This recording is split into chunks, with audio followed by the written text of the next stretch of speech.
Si tuviéramos algún otro tipo de duda o pregunta fuera de las que ya le estamos haciendo al doctor, les pedimos que nos las vayan anotando en el chat y terminando todas las que tenemos ya en fila, ya organizadas, las vamos a hacer al final, ¿ok? El espacio es todo suyo. Bienvenidos a todos los presentes. Adelante, Claudio. Gracias, buenas noches, Blanca. Gracias a Escolabol y a Kiritec por la invitación. Cirilo, buenas noches, ¿cómo estás? Hola, Claudio. Un gusto de poder participar en esta tarea que me parece muy importante para la población en México y pues diferentes estados creo que están conectados y espero que podamos hacer algunas aportaciones que puedan orientar en la toma de decisiones. Muchas gracias, Cirilo. Pues sí, mira, realmente para nadie es nuevo. Vivimos en una época en la que el tener al alcance la información no es el problema. Tenemos lluvia de información por WhatsApp, por redes sociales.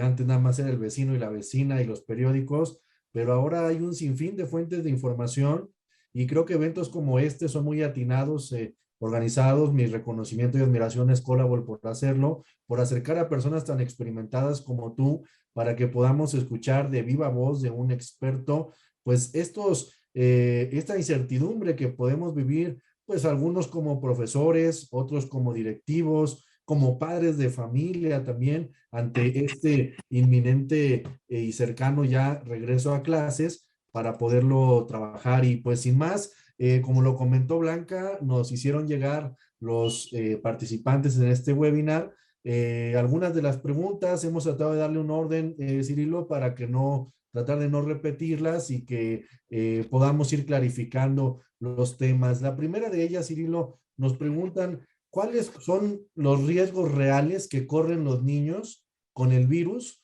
y las medidas de cuidado que realmente los pueden proteger para evitar adquirirlo. Bien, esta respuesta tiene una base epidemiológica.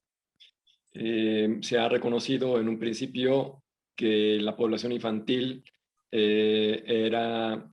es una población en este momento poco vulnerable y se ha reconocido a la población de adultos mayores o con comorbilidad, pues a la población de mayor riesgo. Felizmente esto ha ocurrido sin que excluya a los niños de tener riesgos. Por mencionar algunas proporciones, podría decir en principio, para, digamos que, poner en contexto la situación de la infección por coronavirus, es que de 100 personas que se pudieran infectar por coronavirus, de la población general, independientemente de la edad, un 80% podrían tener una enfermedad leve o cursar incluso asintomáticos.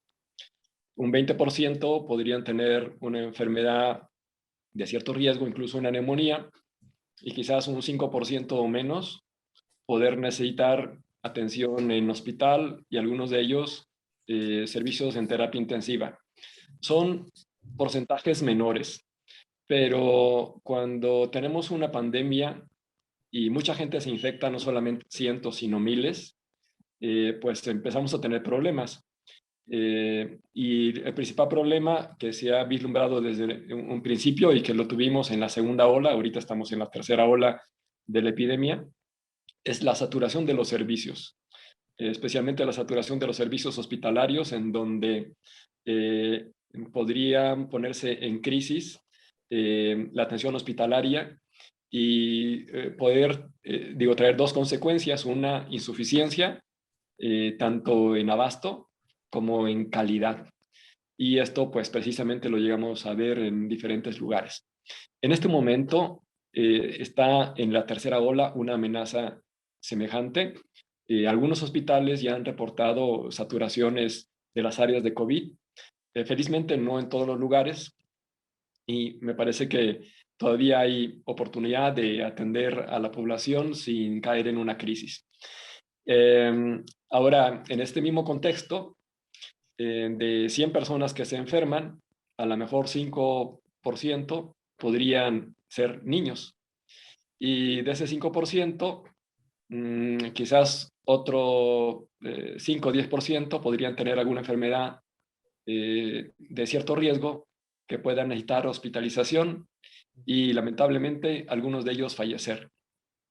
Niños que llegan a fallecer también muestran factores de riesgo, así como en los adultos, por ejemplo, tener algo de comorbilidad como ser hipertenso, tener obesidad, diabetes, algún problema de corazón y alguna enfermedad crónica podrían significar un riesgo de ameritar atención hospitalaria, incluso de perder la vida, en niños también. Así que niños que tengan pues alguna enfermedad crónica, enfermedad renal, algún problema de cáncer, algún problema del corazón, alguna malformación congénita, alguna enfermedad genética, pueden también ponerlos en mayor riesgo de atención hospitalaria, incluso de perder la vida. Felizmente, la mayoría de los niños no tendrán este tipo de problema. La mayoría de los niños podrían tener una enfermedad leve y la mayoría de los niños no necesitarán atención hospitalaria. Pero, nuevamente, estas proporciones que podrían significar poca cosa en un principio, se magnifica cuando una gran cantidad de la población se infecta. Y si muchos niños se infectan, entonces pues seguramente veremos complicaciones, niños hospitalizados que ya los hemos estado viendo porque ahorita la reducción en la transmisión de la infección se ha reducido un poco en adultos y ha dejado más al descubierto la posibilidad de infecciones en la población infantil. Entonces estamos viendo niños que están infectando y niños que han tenido necesidad de atención hospitalaria y lamentablemente también algunos niños que han fallecido. Oye, Cirilo, y en ese sentido, tocaste tú por ahí algunos datos de los niños que se contagian por coronavirus, Cirilo, ¿qué porcentaje de niños está muriendo a causa de esta enfermedad? Realmente la población es bastante baja. Yo creo que fácilmente será menos de 1 por 100,000, quizás 1 por millón de la población infantil. Realmente es baja. Pero uno que fallezca es uno que Claro, lamentamos. no, claro. La vida, ahora sí que independiente de quién sea, ese es un valor, ¿no? Incalculable. Entonces, es una de las inquietudes. Algunos papás quisiéramos tener alguna actividad preventiva. ¿Hay algo que se sugiera para con los niños? ¿Alguna prevención con vitamínicos, suplementos que nos pueda sugerir, Cirilo? No hay nada preventivo o protector en este momento avalado científicamente. Yo diría que lo mejor es garantizar una vida saludable y una alimentación también saludable que pueda contar con todos los nutrimentos. Sí se ha visto, y hay reportes de esto, en donde algunas poblaciones que tienen carencias nutricionales tienen mayor riesgo de infecciones y complicaciones. Por tanto, pues simplemente hay que promover una alimentación saludable y una alimentación completa que tenga todos los nutrimentos, tanto desde luego proteínas, carbohidratos, grasas, vitaminas y minerales.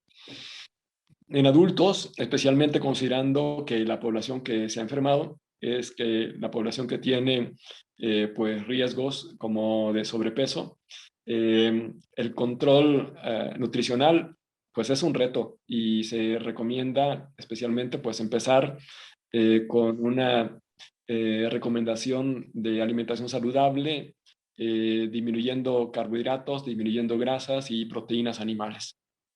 Muy Pero bien. en niños basta con una alimentación saludable. Creo que nos viene bien de las cosas que debemos de convertir a partir de la crisis que vivimos en oportunidades, es este tema de la nutrición, dado que para nadie es desconocido también el tema de que somos de los primeros lugares en obesidad a nivel mundial, ¿no? Y principalmente en obesidad infantil, si no me equivoco, Cirilo. Es cierto, sí. Y bueno, esto no solamente disminuye los riesgos para coronavirus o por coronavirus, sino también riesgos a largo plazo para otro tipo de enfermedades. Y bueno, pues esta me parece que es una oportunidad para reflexionar, en regresar a ver pues las recomendaciones que se han dado de una buena alimentación. Perfecto. Cirilo, a lo largo de este año y ya casi 6 meses, un año y 6 meses, el próximo septiembre, se nos han sugerido algunos temas respecto a la convivencia que pudiera ser incluso más recomendable en espacios abiertos. Ante un inminente regreso al aula por parte de los niños, ¿qué riesgos se pueden adquirir? ¿Qué riesgo de contagio hay dentro de un salón de clase? ¿Y hasta dónde es el tema recomendable del uso del cubrebocas en los niños dentro del aula? Ya. Esta pregunta me ha generado una reflexión que me parece que necesitamos contextualizar. La infección por coronavirus con este carácter epidémico o pandémico es importante visualizarla con una visión epidemiológica, porque desde el principio de la pandemia, bueno, se amenazaba con la llegada del coronavirus a México, y cuando llegó, la primera recomendación que se hizo es todo mundo en sus casas encerrados, disminuir la socialización, cerrar negocios y cerrar eventos y cerrar escuelas y cerrar pues todo tipo de aglomeraciones. El comercio se vio muy afectado. A mí me parece que es muy importante la aproximación con las autoridades de salud o con las autoridades sanitarias, porque eh, creo que las recomendaciones deberían ser focalizadas. ¿Sí? La pandemia no se está dando de la misma manera en todos los lugares, ni todos los lugares tienen la misma problemática, ni las mismas condiciones sanitarias, etcétera. Y de tal forma que no solamente en el mundo tenemos condiciones epidemiológicas diferentes, sino también en nuestro país, en los diferentes estados, tenemos condiciones epidemiológicas diferentes. No se puede dar el mismo trato ni las mismas recomendaciones, no solamente a los mismos estados, sino incluso yéndonos más focales, no se puede dar las mismas recomendaciones en todos los municipios del estado, ni siquiera en las mismas localidades. A mí me parece que las diferentes localidades, incluso hasta por colonias, Claro. hay algunas colonias que tienen una condición epidemiológica de mayor crisis por coronavirus que otras. En estas donde hay un mayor índice de contagio es donde las recomendaciones deberían incrementarse, incluso pues llegar a condiciones extremas de reducción de salidas y contacto social, pero en otros lugares podrían tener pues ciertas libertades. Así que me parece que el primer punto que vale la pena resaltar es que tenemos que conocer la situación epidemiológica local, no Perfecto. solamente de nuestra misma ciudad, sino de nuestra misma colonia. Y también conocer la situación epidemiológica de nuestro mismo lugar. Esto es, estamos hablando de escuelas. Vamos a ver cuál es la condición epidemiológica del plantel. Entonces, así que deberá estar, me parece una recomendación inicial que ya tendré que dar, una persona pues dedicada a la vigilancia epidemiológica local. No es lo mismo lo que está ocurriendo acá en Morelia que lo que ocurre en algún otro lugar del país, en otro estado. No podría ni siquiera generalizar con lo que ocurre en Morelia, con lo que ocurre en Michoacán, porque en el mismo Michoacán tenemos algunas localidades en donde la situación epidemiológica es de menor intensidad y ahí pues actividades sociales pues, pueden mantenerse con cierta libertad, con cuidados desde luego, pero en algunos lugares que identificamos como focos rojos, donde la tasa de infecciones es elevada, incluso recordemos que si bien la mayoría de las infecciones son asintomáticas, el principal o de menor intensidad, el principal problema es que los médicos no alcancen a atendernos no solamente en número, sino en calidad. Así que regresemos a ver cómo están nuestros hospitales locales. Si tienen camas para podernos atender tranquilamente, podríamos decir, bueno, pudiera ser que si me infecto me pueden atender pues sin mayor problema, pero si los hospitales empiezan a verse saturados, mucho cuidado. Ahí tienen que extremar las medidas de prevención, porque en tal caso la posibilidad de atención, ya no se diga tener una cama disponible, sino también la calidad puede verse afectada. Muy bien, creo que es de las primeras ocasiones que en un año, 6 meses, escucho este consejo respecto a focalizar precisamente el área, en este caso que mencionas, el plantel.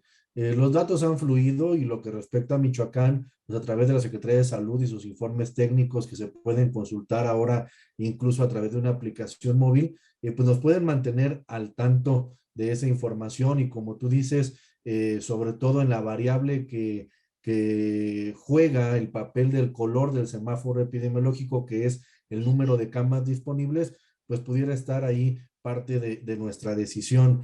En ese sentido, y hablando de lo que mencionabas, en el sentido de tomar las medidas, escuchar a las autoridades, hay una pregunta muy interesante, estimado Cirilo, que dice así: ¿cómo hacer valer el protocolo sanitario básico, como lo es la sana distancia y el uso correcto del cubreboca al abordar el transporte público y en las calles que son lugares con altos riesgos de contagios?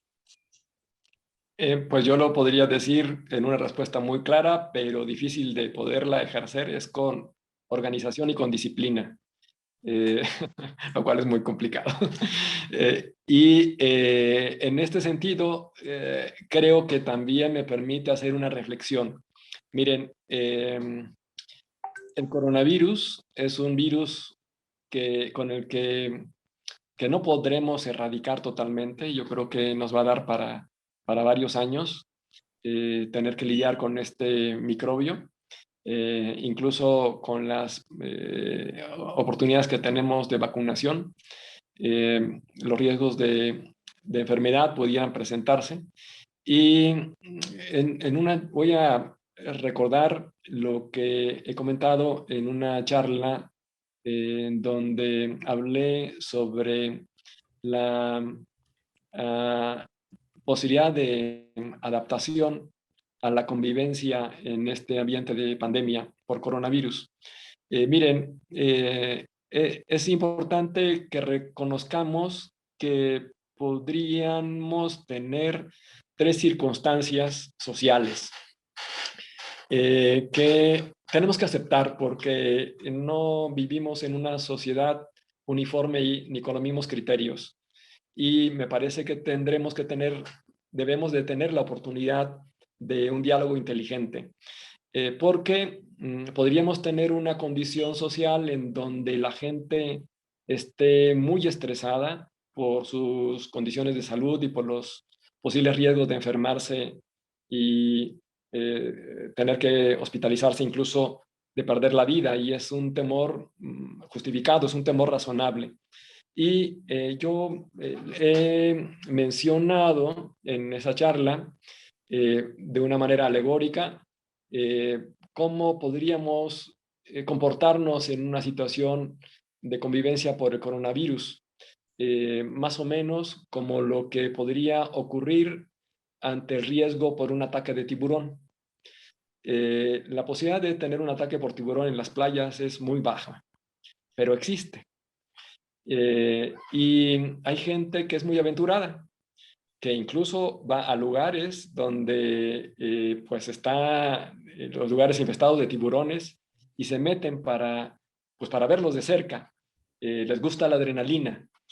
¿Y cómo hacerle en esa convivencia con los tiburones? Habrá personas que de pronto se animen a ir a esos lugares, yo no me atrevería, y que se metan incluso pues sin ninguna protección, Ujú. que tengan la posibilidad de nadar con los tiburones, incluso tocarlos y que no les ocurra nada. Eso es una posibilidad. Debo decir que ante el coronavirus hemos visto casos de personas con factores de riesgo que conviven con personas infectadas.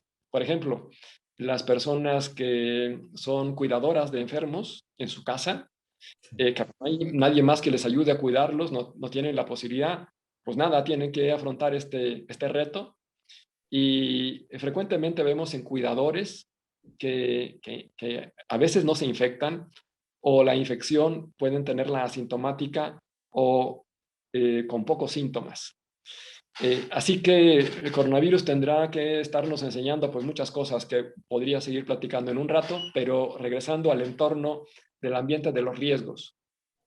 Así que hay personas que les gusten los riesgos o que anulen o que no quieran ver los riesgos y que se atrevan a nadar en una playa infestada de tiburones. Y quizás no les pase nada, es lo más probable que no les pase nada, pero pueden recibir un ataque. Hay otras personas que sí quieren convivir con los tiburones en esos lugares infestados, pero que bajan con protección, bajan con jaulas y tienen mejores oportunidades de tener una experiencia de alta carga de adrenalina con un ambiente de seguridad bastante bueno.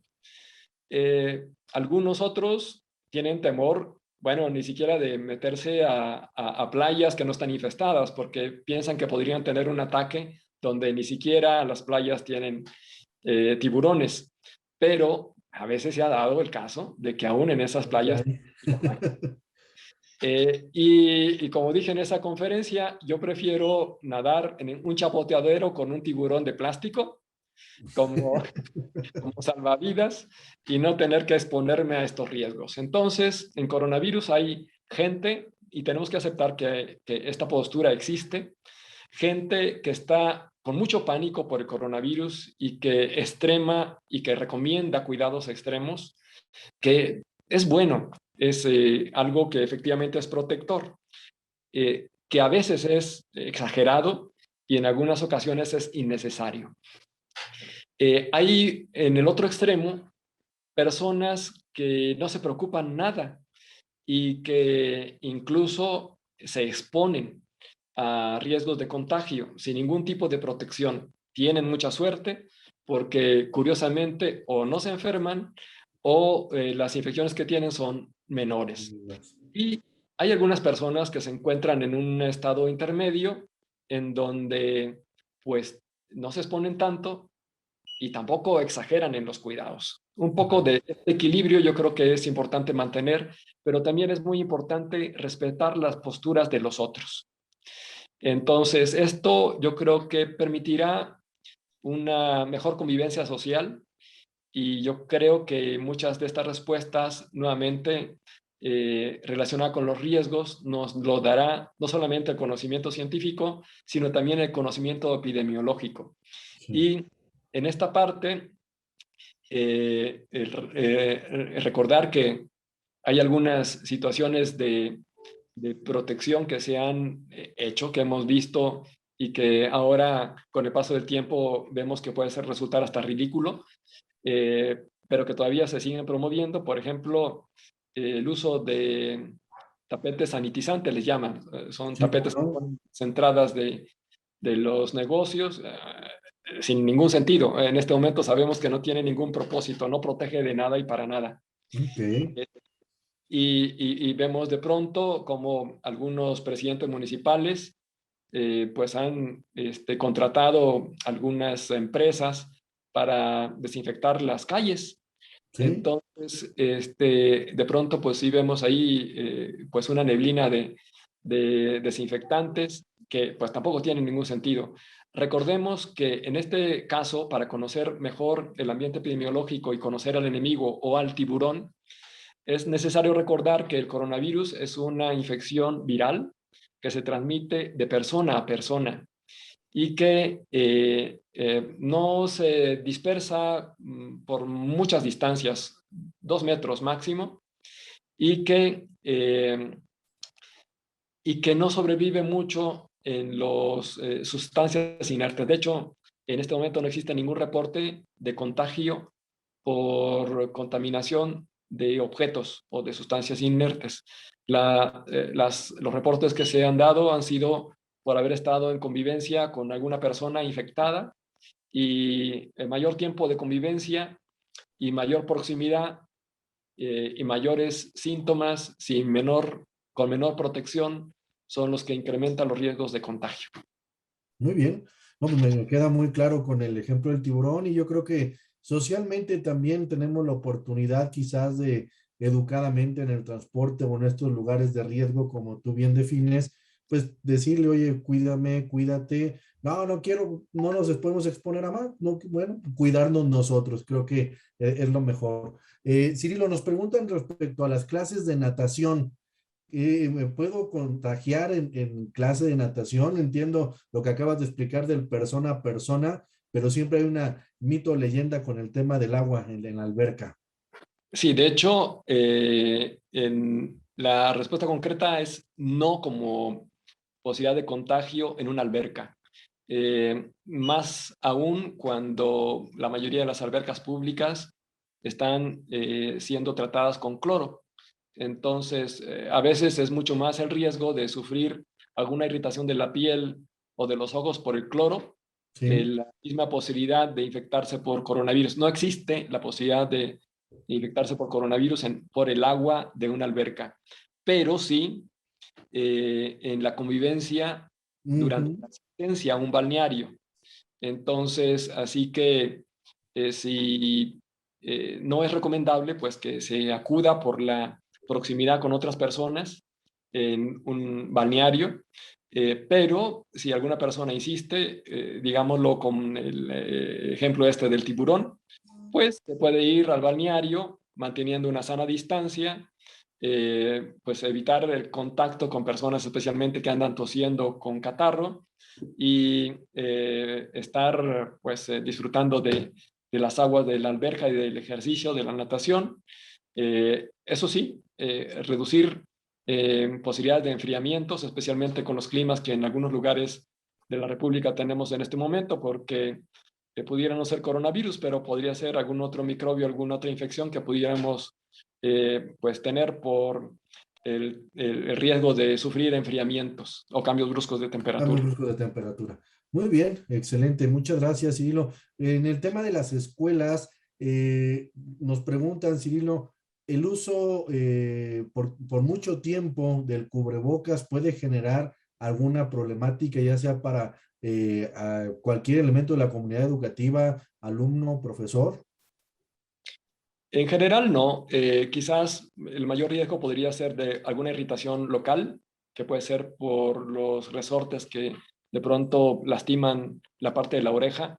Ujú. A veces cuando son cubrebocas muy estrechos y se colocan con cierta presión, pueden lastimar también la parte de la cara, dependiendo de los materiales, especialmente si hay algunas personas que son muy sensibles de la piel o que tienen alguna dermatitis de contacto, podrían sufrir alguna irritación local, pero en general no sería mayor problema, pues el problema pues, mayor sería la posibilidad de contagio, y eso sí es muy importante el adecuado manejo de cubrebocas, porque hay gente que utiliza el cubrebocas y se tapa la boca, pero se descubre la La nariz. nariz aquí. Ajá. El día le llaman de pronto, no sé si pudiera ser un mejor nombre, una máscara facial o cubre boca nariz, porque a veces con el nombre de cubrebocas uno cree que nada más hay que cubrirse la Baja la boca, boca. pero hay que cubrirse nariz y boca, y hay que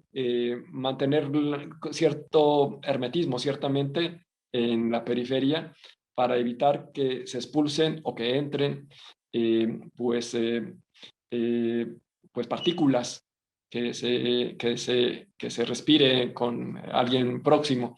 Hay, de hecho, muchos en las redes, muchos videos cortitos que dan a la gente algunas demostraciones de cómo pueden verificar que un cubrebocas es adecuado.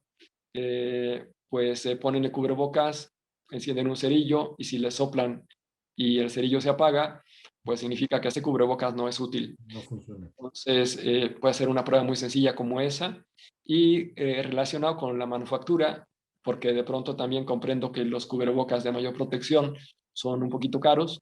Hay diferentes niveles de cubrebocas que se pueden utilizar. Para la población en la comunidad para salir a la calle, pues recomiendan cubrebocas de tela que pueden hacerse en casa incluso, aunque no sean altamente protectores. Si quieren incorporar un poco de protección a menor costo, me parece que pueden hacer cubrebocas con 2 tiras de tela para que en el centro, a mitad del cubrebocas, coloquen unas telas que se utilizan con las aspiradoras, que son filtros de alta eficacia, en donde pues sí atrapan partículas de polvo e incluso hasta virus. Entonces, esa puede ser una forma de utilizar pues materiales de bajo costo y que puedan resultar eficaces. Desde luego, la gente que tiene que estar en áreas que le llaman de COVID requieren una protección un poquito más elevada y cuidados más específicos. Claro. Pero bueno, pues en escuela no estaríamos hablando de un escenario como ese. Por tanto, algunos cubrebocas sencillos, hechos en casa, pero que puedan tener, pues no sé, pues algunas pruebas que puedan demostrar que son útiles, al menos como esto que acabo de mencionar, que puede ser muy sencillo, puede ser muy, muy conveniente. Sin embargo, ocurren 2 cosas frecuentemente.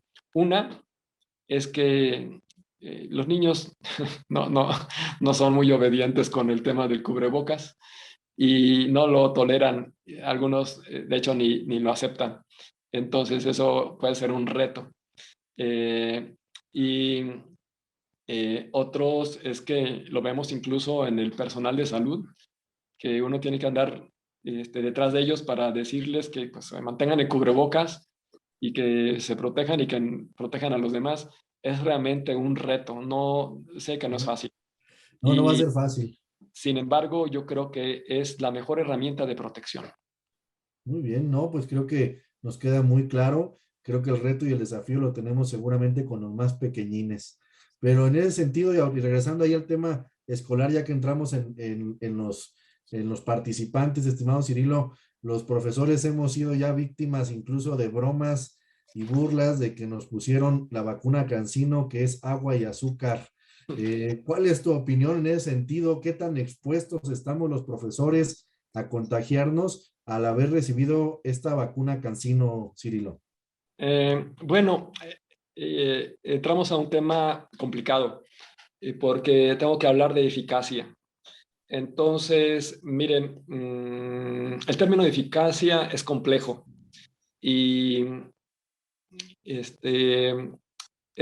necesario pues ahondar un poquito en esta parte porque eh, la eficacia puede significar muchas cosas. Eh, en las pruebas iniciales de laboratorio de eficacia de una vacuna, pues tienen que definirse.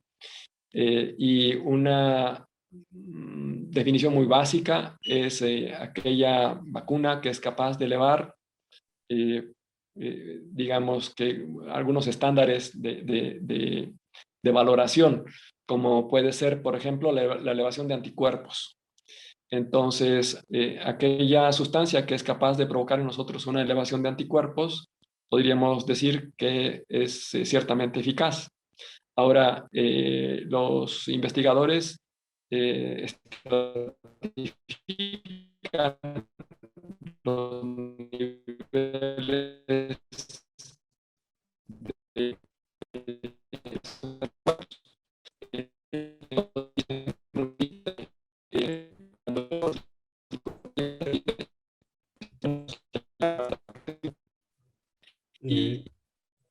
Creo que se está cortando un poco, Blanca, o no sé si solamente fui yo. Se distorsionó un poquito el sonido, Cirilo.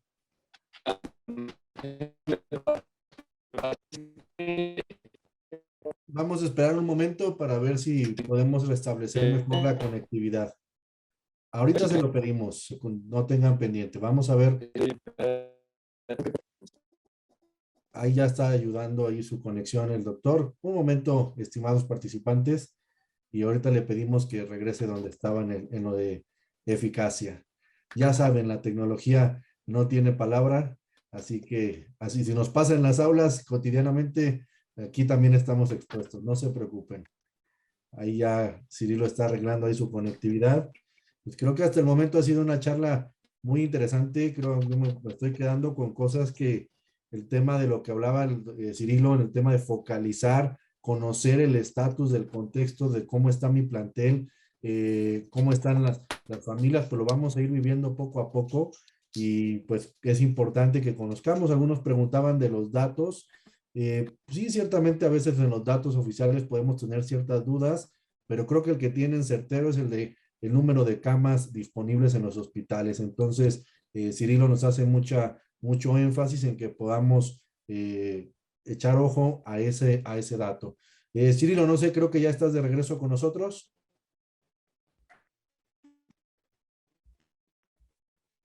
No te escuchamos, Cirilo. No te escuchamos.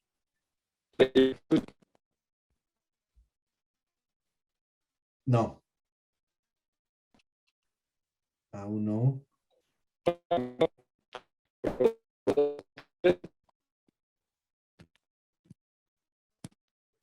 No sé si guste, Cirilo, de donde estabas, quizás salir de Zoom y volver a entrar para ver si podemos, se restablece un poquito la conectividad. A lo mejor es una opción. Los de sistemas resolvemos muchas cosas reseteando los equipos. Entonces, si puedes salir de Zoom y volver a entrar, puede ser una posibilidad para mejorar la conectividad.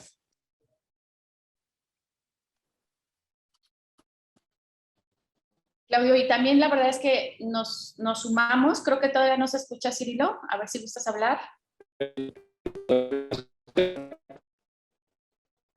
No, se escucha muy cortado aún. Todavía no.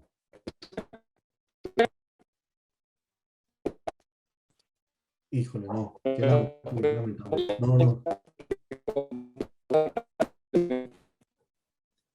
A lo mejor si nos apoya el equipo técnico, claro, Sí. claro. Sí. Si gustas salir y volver a conectarte, Cirilo, sin problema. Aquí te esperamos.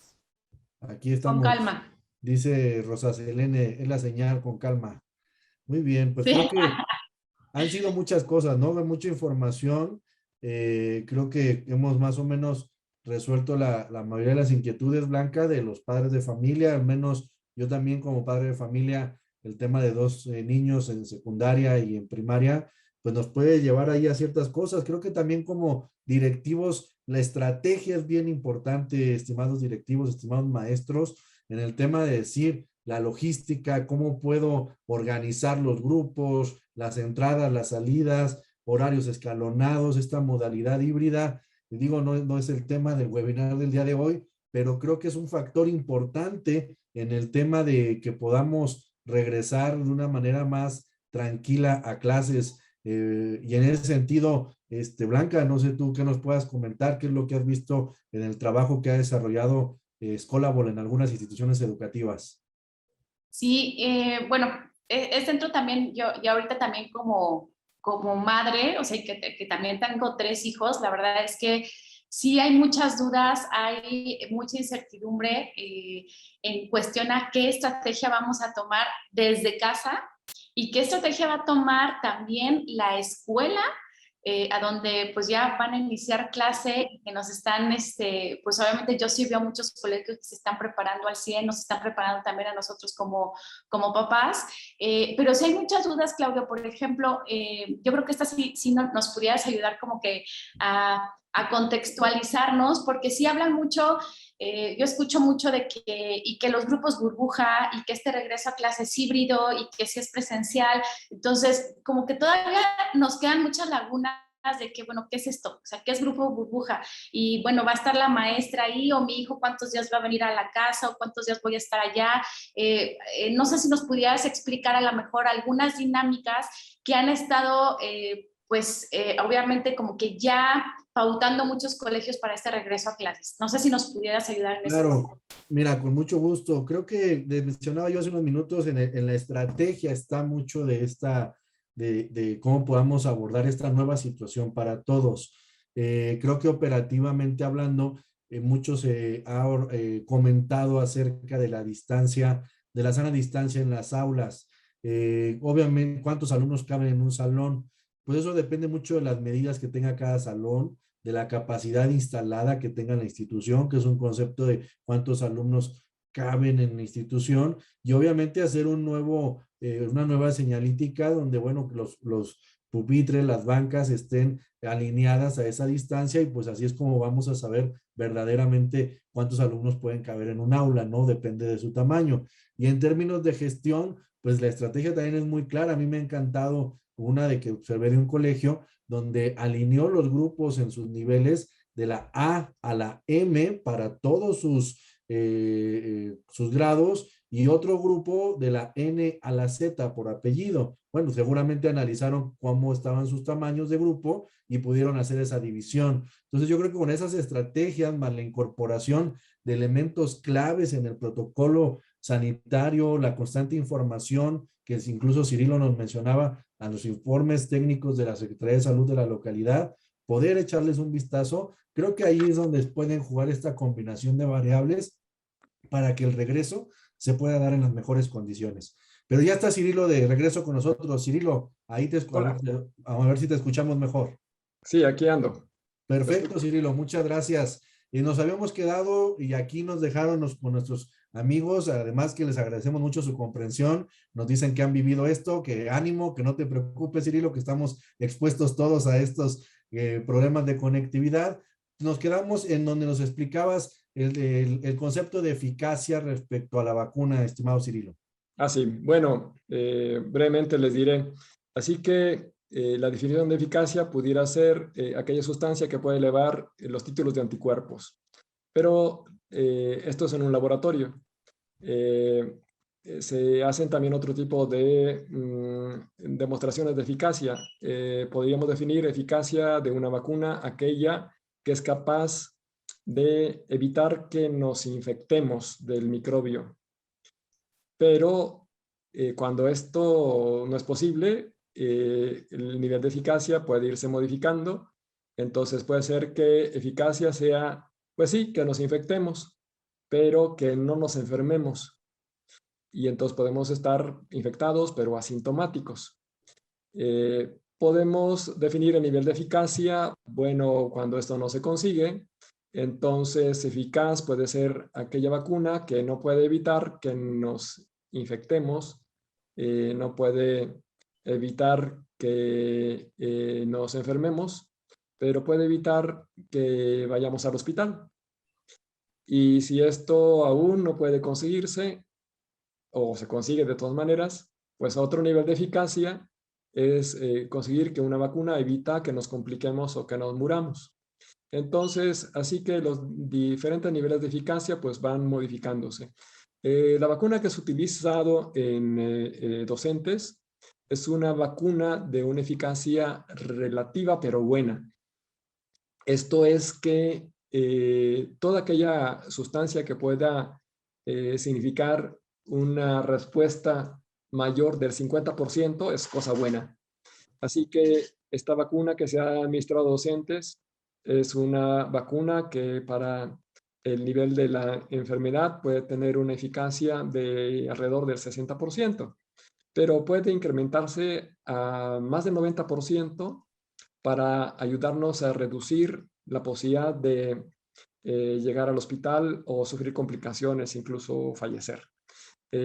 Pero, pues en ciencia, se publican algunos estudios que son escrupulosamente diseñados y analizados, con variables, con condiciones ambientales controladas o más o menos controladas. pero esto no ocurre de la misma manera en las condiciones normales. Entonces, tenemos que aceptar que los niveles de eficacia en lo cotidiano, digamos, pueden tener algunas variaciones que dependen de diferentes factores. Por ejemplo, dependen de la garantía de la conservación del biológico, de pues garantizar también la red de frío, de cómo se conserva, de garantizar los componentes de la vacuna que sean iguales para todos, de poder controlar los variables que pueden ocurrir en la manipulación o en la aplicación, que se ponga un poquito más o un poquito menos. Hemos visto algunos videos muy lamentables en donde pues se pone el piquete pero no se pone la sustancia. Entonces imagínense, pues el nivel de eficacia ahí es cero, ¿no? Sí. Y también hay que considerar la variable del individuo, en donde en los estudios controlados se reúne a individuos con ciertas características, pero pues ya en ciertos niveles de análisis de estudios que se hacen con la población en general, cuando ya se está administrando la vacuna, estamos en ese momento, digamos, para poder hacer ese tipo de análisis, en donde no solamente están las variables técnicas en la administración y aplicación, sino están también las variables individuales, en donde una persona puede responder de mejor forma que otras. Y por otro lado, no son solamente las respuestas de evidencia inmunológica en donde se elevan la cantidad de anticuerpos, sino también se ha visto que hay diferentes componentes en la inmunidad de un individuo en donde podemos tener, pues por ejemplo, la inmunidad celular. Pudiéramos no tener suficiente cantidad de anticuerpos, pero otras de nuestras células sí participan en la protección cuando se pone en contacto con el microbio. Es el caso, por ejemplo, de tuberculosis, donde se pone la vacuna de la tuberculosis. La vacuna no es para evitar la infección, es para evitar complicaciones. Es un ejemplo muy semejante. Y entonces los niveles de riesgo por esta vacuna, que es una vacuna un poquito latosa porque sí provoca algunas molestias o algunos inconvenientes, pero llega a tener niveles de protección que evita tener complicaciones por tuberculosis grave, una tuberculosis generalizada o del cerebro o diseminada. Entonces, así que en el uso cotidiano de la vacunación en la población, la susceptibilidad individual, en donde algunas personas responden bastante bien a la aplicación de una vacuna o de un biológico y otras pues no responden tan bien, por más que les pongan 2, 3, hasta muchas dosis, los niveles de anticuerpos, por decir algo como una variable de evaluación, pues simplemente no se elevan. Y hay otras personas que tienen con una dosis suficiente, de hecho esa es la característica de esta vacuna, aunque se está promoviendo que pudiera aplicarse una segunda. Esta vacuna que se ha administrado a los docentes tiene la ventaja además de que la respuesta inmunológica que se ha visto en laboratorio es más o menos rápida. Entonces, así que los niveles de protección para enfermedad grave se elevan a más del 90% y la respuesta inmunológica es también temprana. Entonces, en menos de 15 días, las personas podrían contar con títulos de anticuerpos suficientemente protectores para elevar un margen de protección a más del 50%. Muy bien.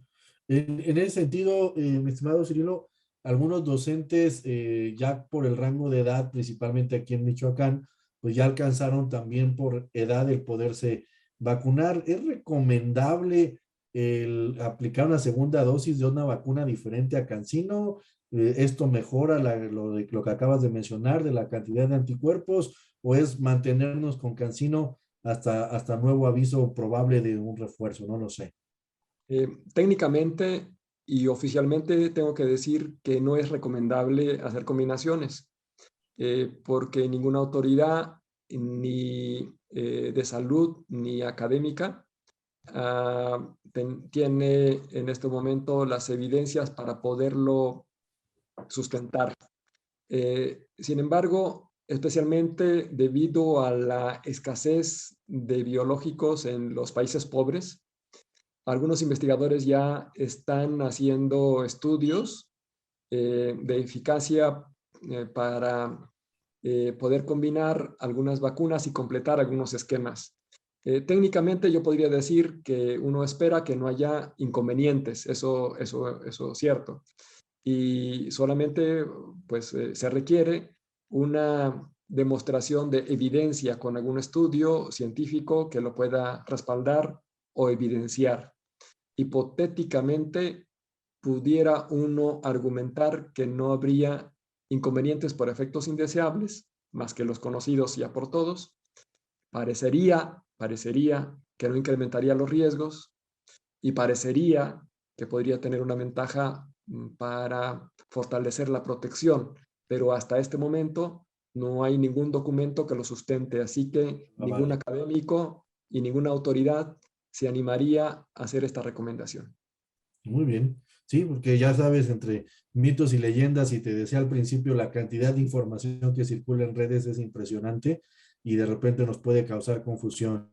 Sí. Cirilo, desde tu perspectiva como médico, ¿qué puede hacer un colegio, una institución educativa, para apoyar a los alumnos y a los padres de familia ante un inminente regreso a clases y que puedan tener cierto temor?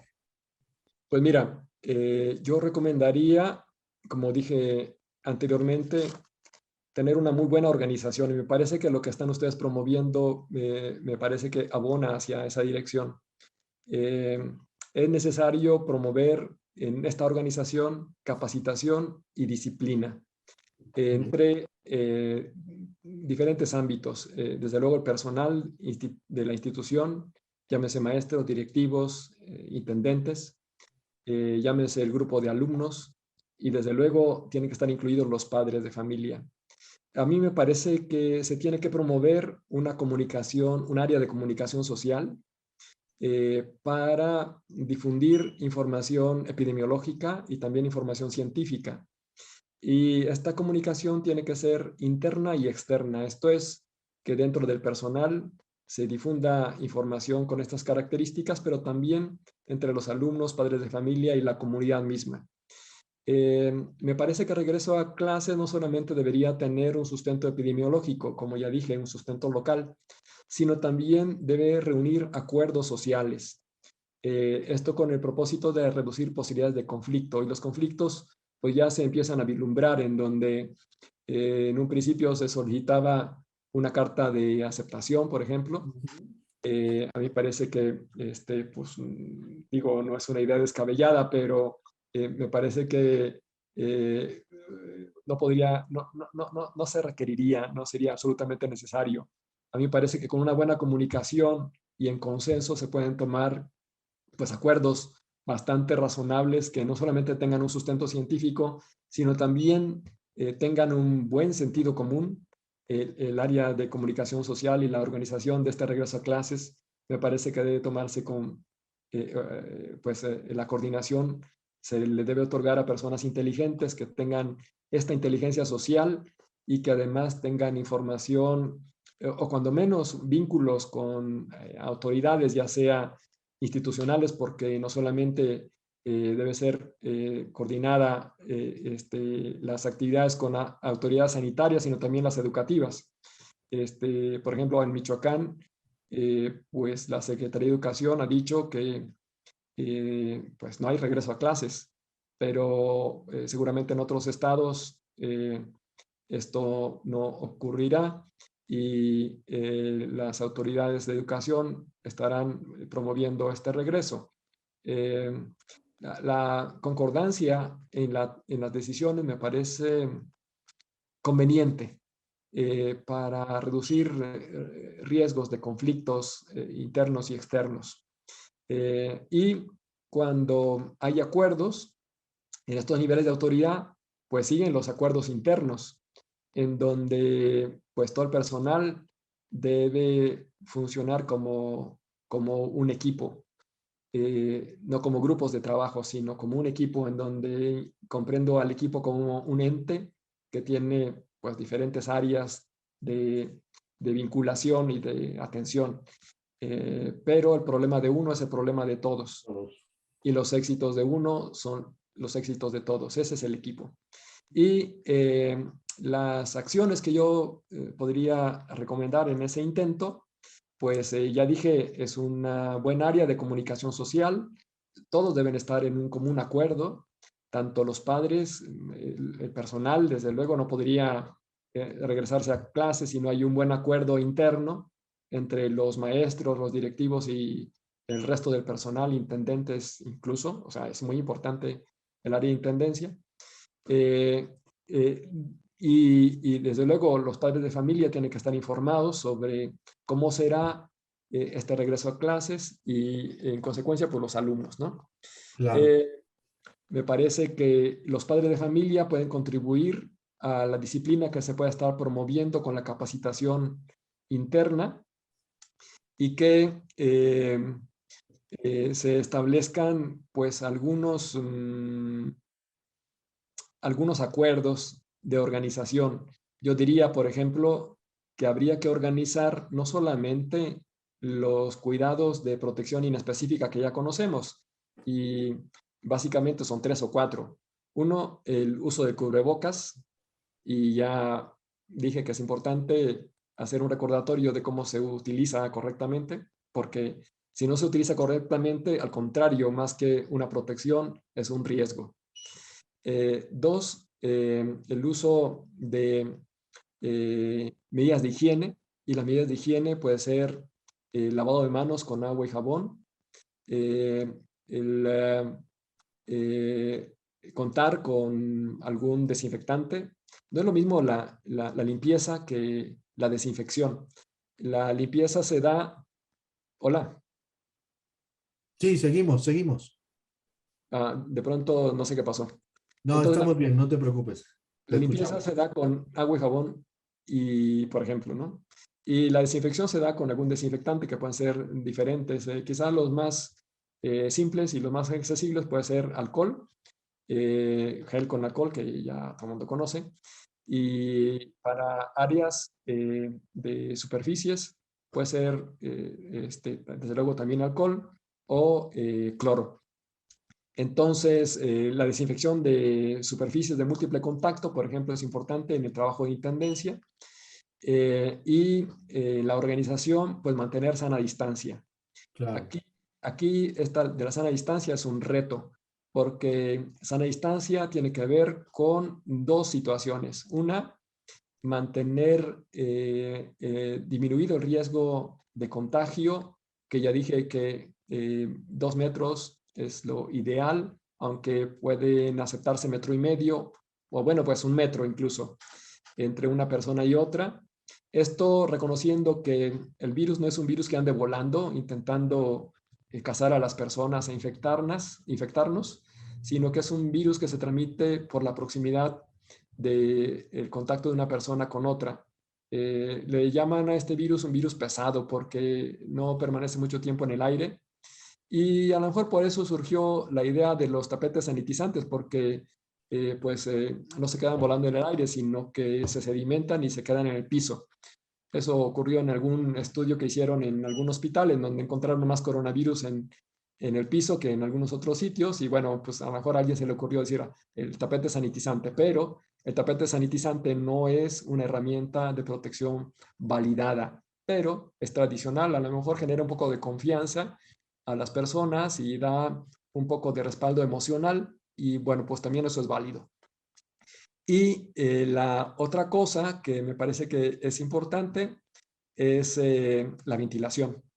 Entonces, en la ventilación, pues hay diferentes cosas que se pueden hacer. Desde contar con un dispositivo que pues ya se puede adquirir, y el dispositivo cuesta alrededor de 500 pesos en Mercado Libre. Es un aparato que mide la concentración de dióxido de carbono. Las personas expertas en concentraciones de personas y de higiene ambiental dicen que el incremento de dióxido de carbono significa una saturación de personas inadecuada con riesgo para sufrir infecciones por coronavirus. Así que una saturación que rebase, digamos que las 600 partes por millón, pudiera ser un ambiente inadecuado. Y, por tanto, es una condición variable. Ustedes podrían preguntarme, bueno, pues ¿cuántos alumnos hay que permitir en un salón de clases? Pues depende de los que permitan mantener la sana distancia, pero también depende de que se permita una buena ventilación. Si ustedes mantienen una sana distancia de incluso 2 metros entre una persona y otra, pero están en un ambiente cerrado, pues eso no sirve. Entonces, tendría que ser un ambiente ventilado. Y contar con un dispositivo de estos a lo mejor es una buena inversión para las instituciones, e ir monitorizando en cada salón, bueno, pues cómo está la concentración de dióxido de carbono en cada uno de los salones, ¿no? Para mantener una saturación, idealmente convendría una saturación de 400 partes por millón o menos, si es un ambiente muy ventilado, como se puede ver en ambientes externos. Y la otra cosa que yo podría recomendar es que los ingresos y los egresos a las escuelas sean estratificadas, porque la intención es reducir la aglomeración. Quizás podrían decir que, no sé a qué horas, pero ustedes lo pueden escoger, a lo mejor los más grandes pueden tener la posibilidad de entrar más temprano y dejar un poco después a los niños más pequeños. Así que de 7 a 8, de 7 de la mañana a 7:30 pudieran entrar los... Es un ejemplo, ¿no? O sea, Sí, claro. la escuela puede organizarse de una manera estratificada como mejor le convenga, pero no convendría que todo el mundo entrara a la misma hora.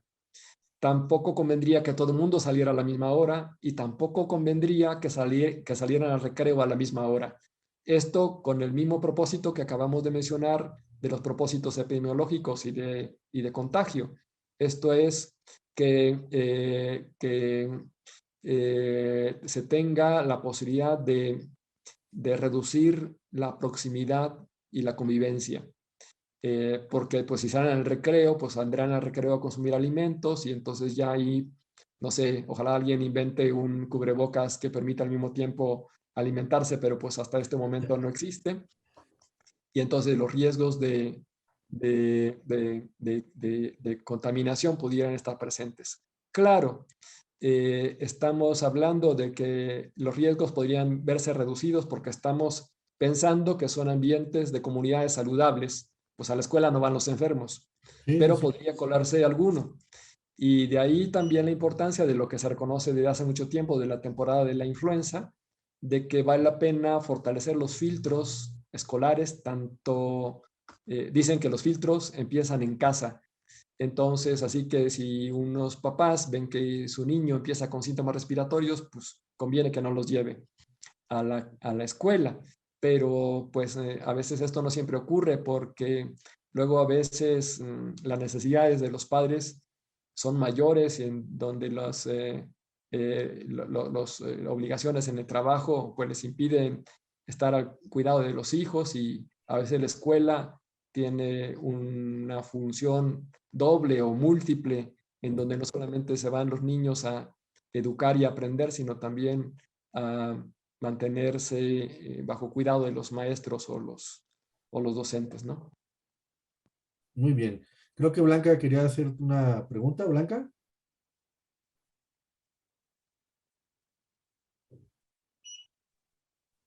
Perdón, no sé si me escuchan bien porque ahora creo que acá es donde se está fallando el internet. ¿Sí me Adelante. escuchan? Te escuchamos muy bien, Blanca.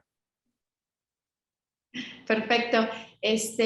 Mira, Cirilo, la verdad es que sí hay muchísimas preguntas. Yo creo que pues esta parte de la corresponsiva que tenemos todos los actores en este regreso a clases es lo principal, en donde todos sepamos que desde el primer filtro en casa es súper importante que como papás cuidemos y vigilemos cómo ha estado el contacto para poder en esta parte pues ya llevar a nuestro hijo en la casa. Yo creo también aquí que muchos papás como que decimos o estamos muy preocupados de qué va a pasar en el salón o qué va a pasar en el colegio cuando le estamos como que aventando toda esta bolita nada más al colegio, cuando a lo mejor pues el colegio tiene todas unas medidas de seguridad para este regreso a clases, pero yo creo que es importante, y hago un resumen muy bueno que tú lo acabas de mencionar, que todos somos muy importantes en este proceso, y tanto los maestros, tanto la escuela, pero principalmente pues nosotros como papás y pues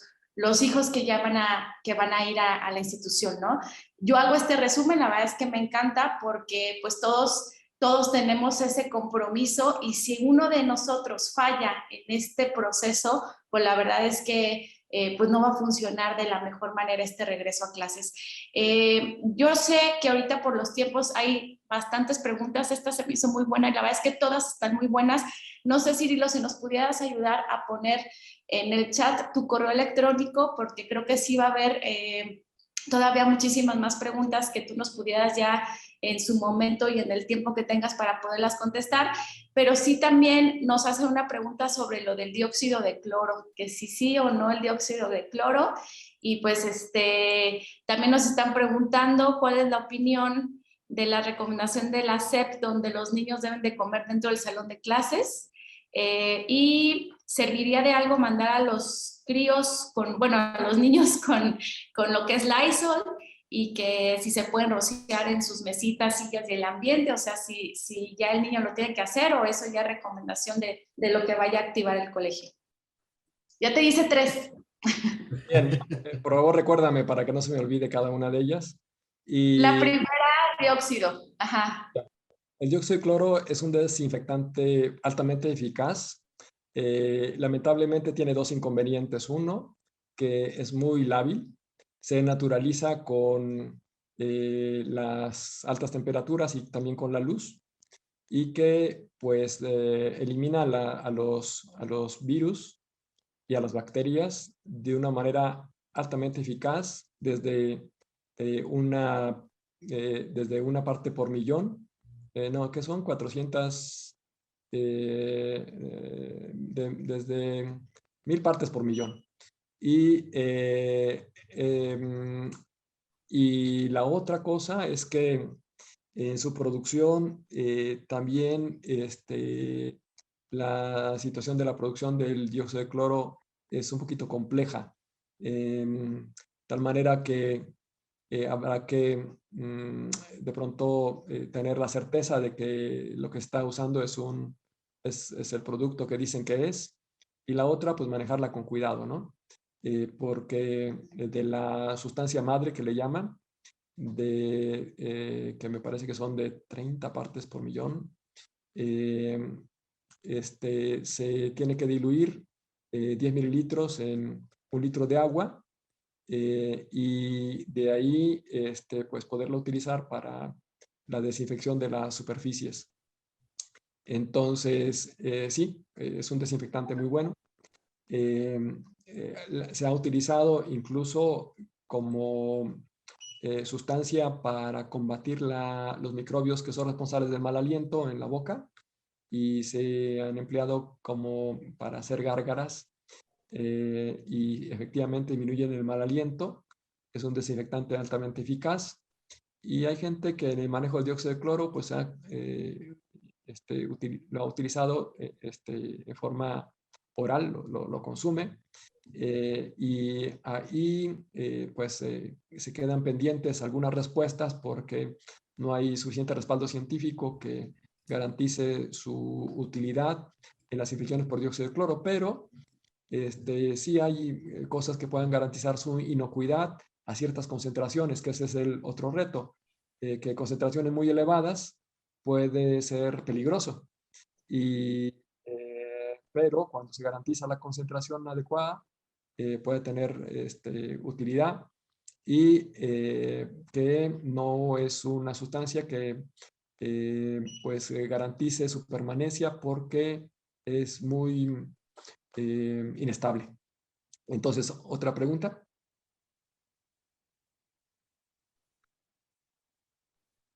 Si me escuchan. El Lysol y y algunos otros desinfectantes sí pueden utilizarse. Sí, puede ser que les doten a los niños de Lysol, es un desinfectante bastante bueno. Y si instruyen a los niños sobre cómo utilizarlo, especialmente en sus manos y en las superficies de múltiples contactos, yo creo que es una conducta bastante buena, muy, muy saludable. Que recuerden que la desinfección de las superficies de contacto y la desinfección de las manos, limpieza y desinfección de las manos, es especialmente importante porque de una manera inconsciente frecuentemente nos tocamos los ojos, la nariz y la boca y nosotros mismos podemos inocularnos los microbios. De no ser por eso, no tendría ningún sentido. Podría ser una recomendación inútil porque recordemos lo que acabo de decir hace un rato, de que la transmisión de la infección por coronavirus es por vía aérea. Entonces, el hablar o gritar o respirar cerquita de alguien que está infectado, pues nos puede contagiar. Hay varias preguntas de la mochila, que sí, eso de que la tienen que desinfectar y que hasta los útiles y que no vayan a prestar los alumnos las libretas y lápices, loncheras, etcétera. Pues esto es relativo y me hace recordar que tengo que mencionar una situación que ha ocurrido en diferentes partes del mundo, en donde en principio recordemos que la población, hay dos situaciones que están a favor de... Hola, ¿me escuchan? Sí, perfectamente. Ok, porque pronto desaparecieron. Entonces hay dos condiciones que es importante recordar. Una es de que estamos hablando de una población saludable. O sea, a la escuela los niños van aparentemente sanos. No es lo mismo que cuando uno va al hospital. O sea, la situación es diferente. Entonces, así que los riesgos de entrada se ven disminuidos. Y en algunos lugares del mundo han incluso optado por liberar este tipo de acciones y dicen, bueno, los niños tienen poco riesgo, se infectan poco y además se complican poco. Pues de una vez que se infecten, ¿no? Que se infecten y que ya contribuyan a la inmunidad de rebaño para que no se transmita la enfermedad a otras áreas, otras poblaciones, a la misma familia. Pero nada, que cuando de pronto los niños se infectan, pues sí también llevan la infección a la familia. Y cuando el número de infectados es elevado, recordemos la segunda ola, como ha ocurrido, que se saturan los lugares para la atención. Así que, nuevamente, yo creo que podemos ir a las playas con cierta protección para evitar ser atacados por el tiburón. Entonces, sí, hay que ir preparados. Me parece que no es necesario exagerar la desinfección de mochilas.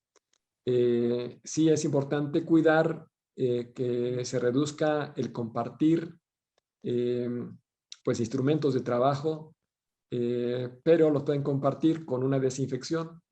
Los médicos incluso utilizamos nuestro estetoscopio en diferentes pacientes, pero podemos desinfectarlo.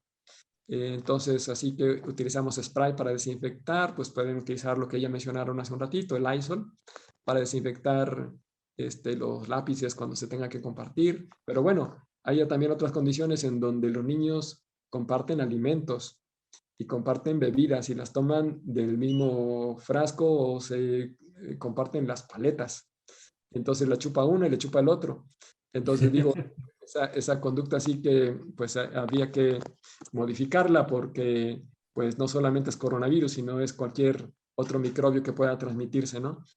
Entonces, así que ya decía hace un ratito que hay gente que ve a la infección por coronavirus como una oportunidad para fortalecer a la comunidad de anticuerpos y protección de rebaño, pero hay otras posturas del otro lado en donde se identifica un riesgo de contagio y de transmisión, porque especialmente lo que preocupa es que los niños lleven la infección a casa y que puedan infectarse a los vulnerables y que desde luego algún vulnerable pueda ser el mismo niño, ¿no?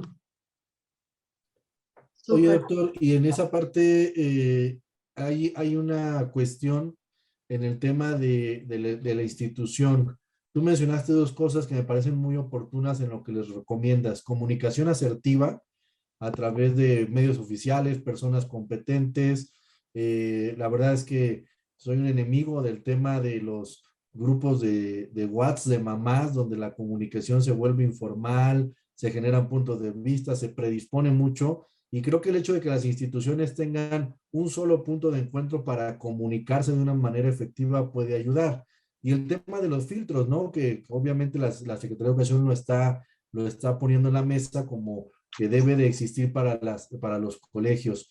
Pero, ¿qué hacer, doctor, cuando ya tenemos el tema de decir, se detectó un contagio? Como colegio, ¿cómo puedo o debo reaccionar ante dicha situación?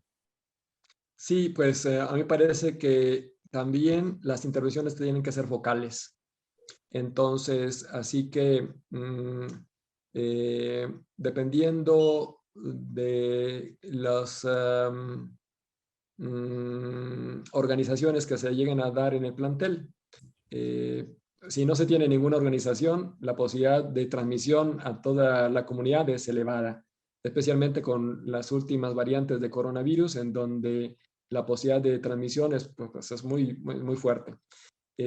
Por tanto, resalto y repito la importancia de estratificar los tiempos de acción, tanto del ingreso como del recreo, como del egreso, para reducir posibilidades de contacto.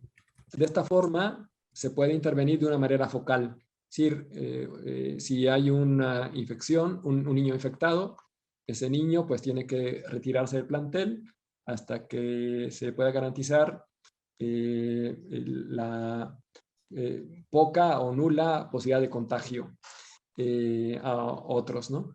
Y los contactos que hayan estado próximos a él, de hecho ese saloncito, no convendría que cancele actividades, sino que solamente se vigile y mantener un foco de alarma. Es decir, aquí hubo un brote es un caso, pero se vigila especialmente a los de ese grupo. Los demás grupos no tendrían por qué tomar acciones, o sea, continuar con sus actividades normales, me parece que sería lo recomendable.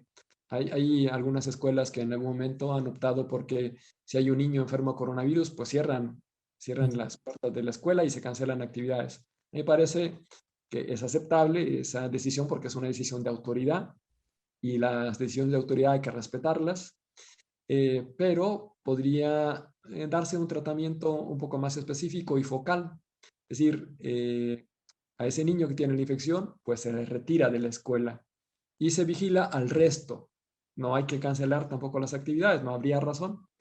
Si hay 2 o 3 niños, entonces la posibilidad de transmisión al resto del grupo pudiera darse y entonces se cancela la actividad en ese grupo, pero el resto de los grupos pueden continuar con sus actividades normales. Me parece que puede ser esa la recomendación que yo podría dar, pero respeto también la decisión que pudiera dar algún otro experto y desde luego respeto también la decisión de la propia autoridad local escolar. Muchas gracias, Sí. Silvia. Oye, Claudio, perdón, pero ya me están presionando con la pregunta. Me va a decir Claudia, no, ¿comer en el salón, sí o no? No, concreto. Sí, Perfecto, comer en el salón no.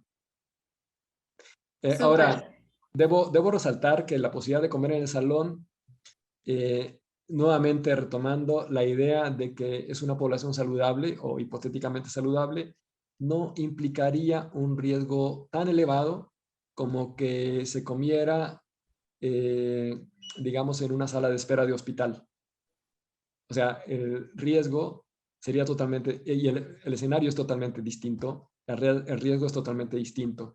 Así que si alguien come en el salón de clase, no significa que el resto se vaya a contagiar, porque no estamos hablando que el que está comiendo en clase o en el salón de clase está infectado o está enfermo.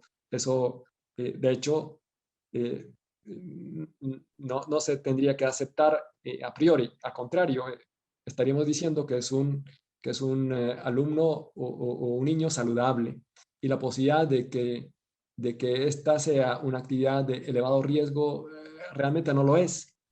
Pero lo que no es recomendable, porque ya dije que tenemos una gran posibilidad de tener niños infectados asintomáticos y que sí puedan transmitir la enfermedad, así que no sabríamos en qué condiciones pudiera estar ese niño.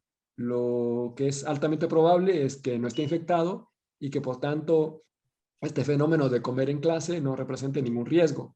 Pero ante esta situación de prevención, lo aconsejable es que los alimentos se consuman en el recreo, en un horario específico, en una área pues más bien abierta y también respetando sana distancia. O sea, no significa que están en un área ventilada, pues tengan que estar uno al lado del otro comiendo y compartiendo alimentos y desde luego menos compartiendo alimentos. Entonces, estamos reconociendo que las recomendaciones son medidas de prevención y que en este sentido los riesgos son bajos, pero pues es prevención. Claro. Cirilo, mira, la verdad es que el tiempo nos está premiando. Son muchas las preguntas. Se me hace muy oportuno dar este comentario que nos está haciendo Lupita. Bueno, aquí la tengo como Lupita. Para los que están conectados, hay mucha información que nos está subiendo ella, por lo que puedo prever aquí. Lupita está a cargo de alguna institución educativa aquí a nivel nacional. Nos está poniendo varios puntos que coincide con toda la información que nos estás ya tú también puntualizando, y me gustaría, la verdad, dar este comentario que nos dice Lupita. La información y datos que ella nos está compartiendo es de las reuniones que he tenido con la Secretaría de Salud y la SEP. Lo pueden consultar en la guía del retorno a clases, y créanme que nosotros como directivos estamos muy pendientes y atentos, tanto como preocupados para cuidar la salud y bienestar a este regreso a clases. Te agradece mucho esta charla, Cirilo. La verdad es que hay muchos comentarios, todos positivos, dando un acuerdo a toda la información que nos estás dando. Y me gustaba, quería cerrar con esta información porque sigo en este actuar, que todos somos responsables.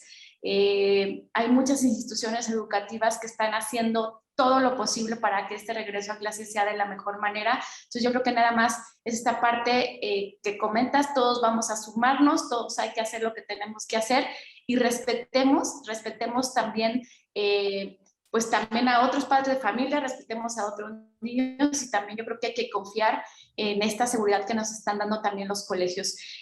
Agradezco, la verdad, me sumo, Cirilo, si también nos están pidiendo ahí si nos puedes dejar tus datos, por favor, o si no, si quieres, dame tu correo electrónico. Yo en este momento lo subo en el chat, porque pues yo creo que también van a seguir más preguntas y nos están pidiendo si nos lo puedes compartir. Si gustas compartírmelo y yo lo subo. Sí, cómo no. Mi correo electrónico es como mi nombre, es Cirilo con C, Cirilo Pineda Tapia. Es todo junto, sin espacio, ni guiones, ni puntos. cirilopinedataPia@gmail.com. Alcancé a ver ahí algunas preguntas sobre los alérgicos, las personas que son alérgicas. Ahí ya vi que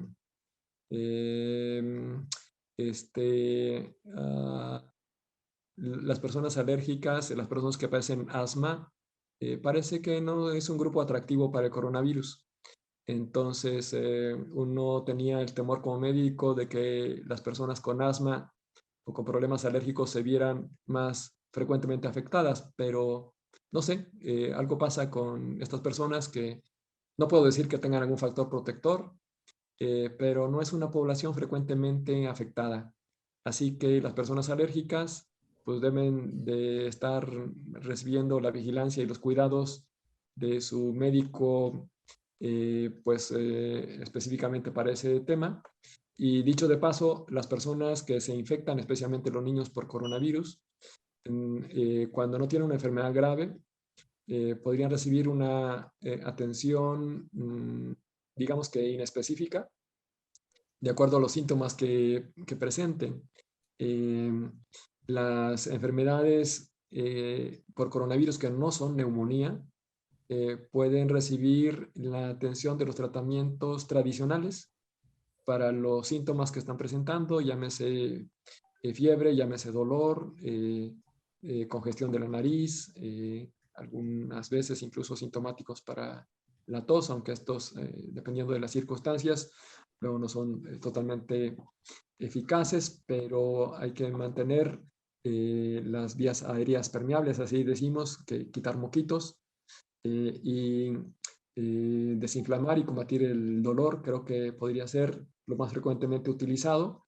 No se estresen por el solo hecho de estar infectados por coronavirus, porque ya dije que la mayoría de las veces son enfermedades leves y cuando hay que, me parece que es importante que la gente que nos escucha y nos ve sepa, pues no sé, algunos datos de alarma. Tener infección por coronavirus no significa entrar en pánico, no significa muerte tampoco.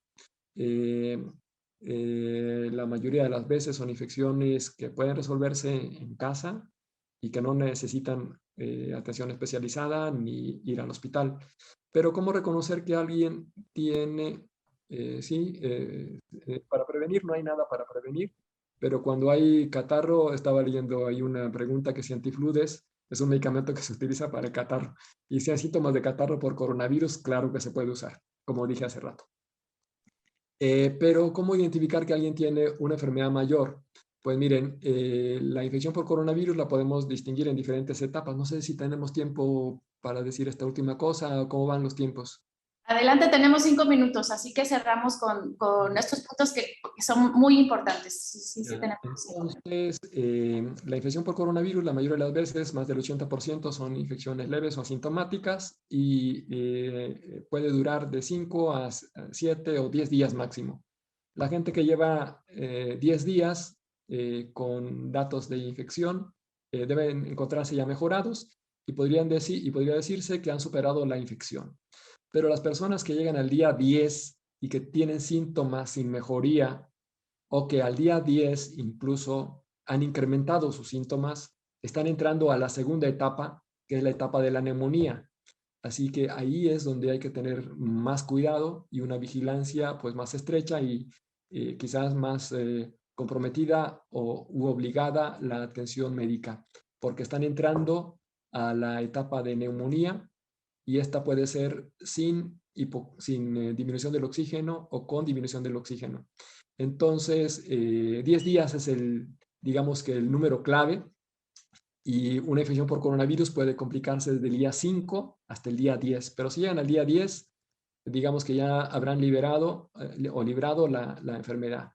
Y datos de alarma es que después de una aparente mejoría o incrementa la tos, aparece nuevamente fiebre y incrementa el malestar que se puede ver al día 10º, la aparición de nuevos síntomas o incremento de síntomas entre el día 5 y el día 10 significa complicación y esos son datos de alarma.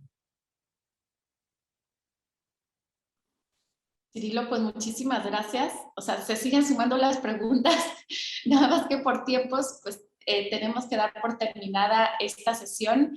Créanme que, pues, por el total también de las dudas que quedan, esta sesión queda grabada, se va a subir nuevamente a la página de Scholable, que también en un momento se las vamos a poner ahí para cualquier duda que puedan tener después.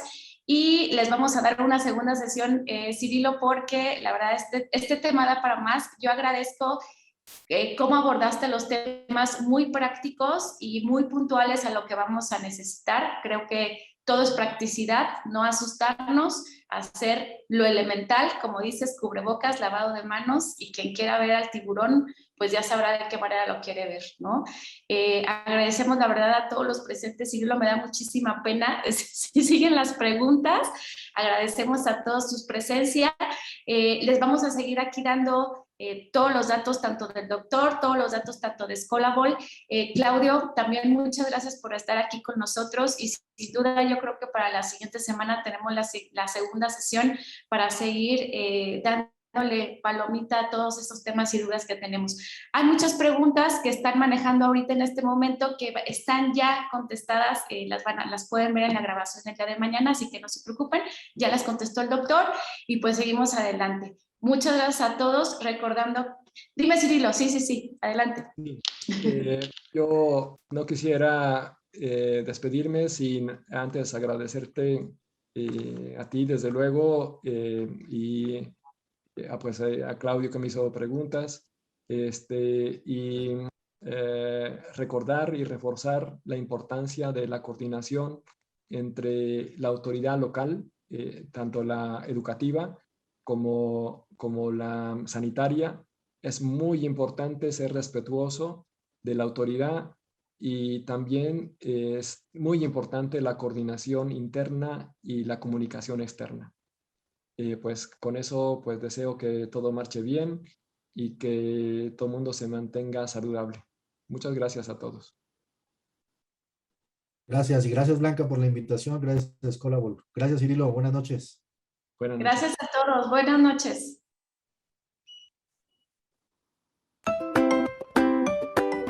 Audio Jungle.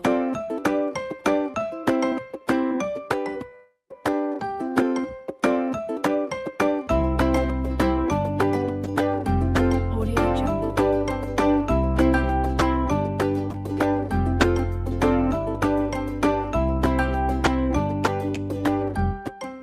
Audio Jungle.